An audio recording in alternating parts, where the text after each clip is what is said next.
Pakistan Tehreek Insaf PTI की खातून रहनुमा party ओहदे से मुस्तफ़ी हो गई। पीटीआई नॉर्थ पंजाब की सदर से माविया ताहिर ने इस्तीफा दे दिया है। उनकी जगह मलिक तैमूर मसूद को पीटीआई नॉर्थ पंजाब का सदर मुकर्रर किया गया है। पीटीआई की खातून रहनुमा ने पार्टी ओहदे से इस्तीफा दे दिया। पीटीआई नॉर्थ पंजाब के कायम मकाम सदर हमाद अजहर ने नोटिफिकेशन भी जारी कर दिया है।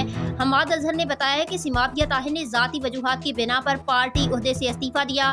वाज़े रहे कि गुज़िश्ता साल जुलाई में पीटीआई रहनुमा माविया ताहिर सती को पुलिस ने 9 मई के वाक़यात में मुलविस होने के इल्ज़ाम में गिरफ्तार किया था।